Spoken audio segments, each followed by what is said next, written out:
nụ mùi mơ quá. Nụ nụ em thấy chứ.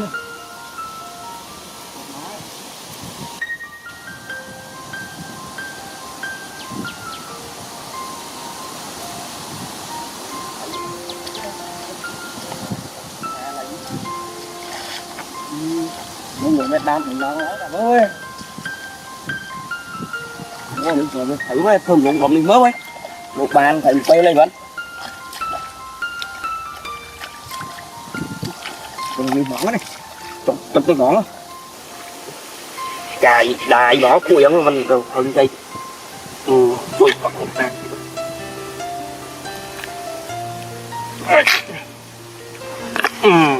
Lục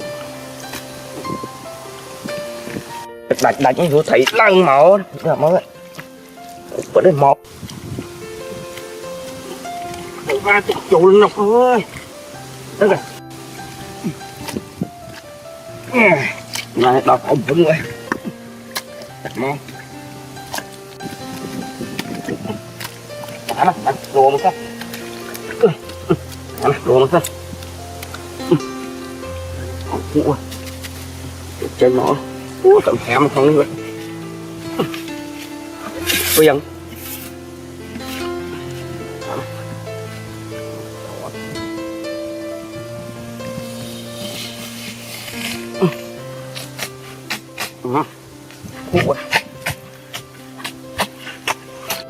này mày thả này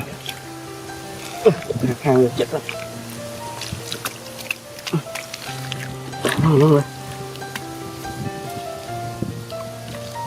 chết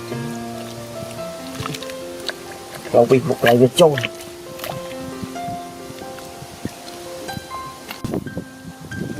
bác ơi màu bịch trâu thôi nghe hơi đồ lỗ lan màu cháy đặt vụ sỏi giỏi điết lẫn màu bên nắng đắng ế lô nên thấy màu lắm cho thì nhờ tối một thả là bác ơi cái đập cũng lắm bầu này ta chọi chọi thấy lánh máu nói lánh lánh chọi chọi mò trâu trực tiếp thì đồ mới chui lọp máu vũ này hai bạch cọ ngắn này thấy nó thấy liền chứ đó không khó chui ò máu với bụi này phụ đẩy liền chứ không ngon máu trời lươn trời mà còn máu chờ nữa được lần man ngay chứ ban phê lên vẫn hoạt nên thấy thơm hộp nộn chứ thế thằng nộn đây nó nghe mau đằng miếng chấu là mỏ đây ngã đâu ơi người thân đặt thịt nó đặt băng còn việc phê bằng muối này còn việc phê vừa chết tiếng ngật viên ơi hỏi à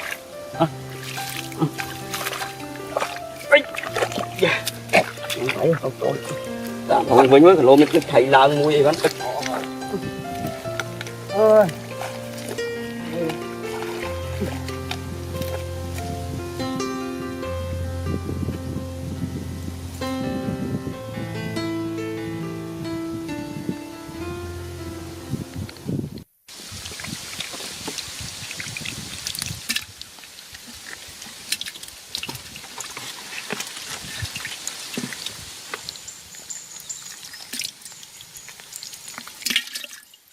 Đấy mu.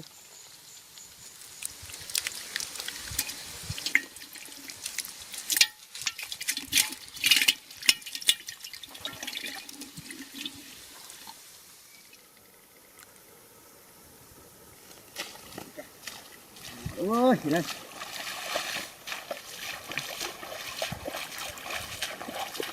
Ô. Chỗ ở đâu ơi à? Chỗ, mình đâu lơ nó khó mình nhá. Chỗ tao ơi.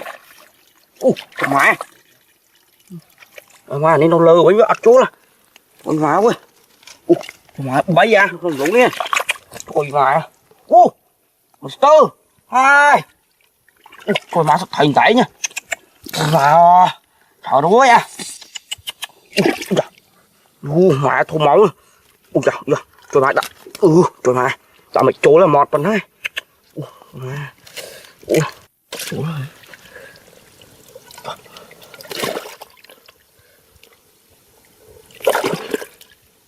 Nắng này. Trời ơi. Khủng ơi.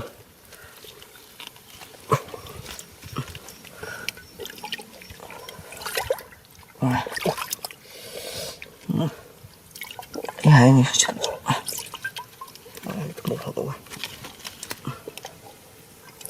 Sợ này ta này chỗ này. Chú mấy là đập hụ.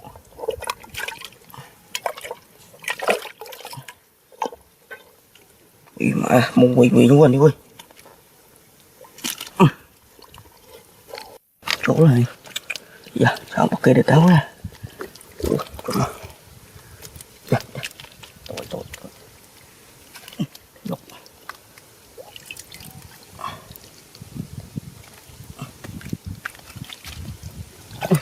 Lòi nó. Coi. Ui ơi. Mà một cái in nha. Cái giặc ôm mà nó mua mua. Cái con khơi ra đặt như đấy.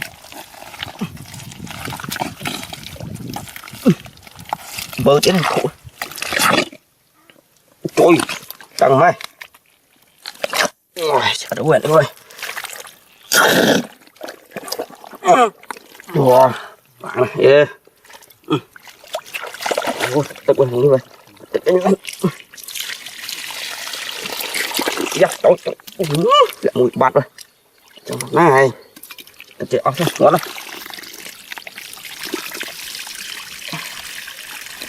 Trong mình kia đây. Bị bụi rồi. Cái này ngon lắm đây. To con này. Nó đang sơ tiết này. Ôi, má ơi, cho hai vô tao nó vạch chặt đãi hai chú.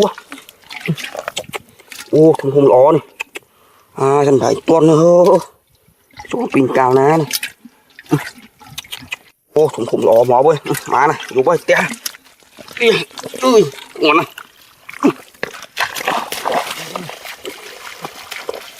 Ôi.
Đấy.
Chứ mà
ủa thì ngon. Ghê chưa? Ốc. Ê. Ốc. Ê. Ê.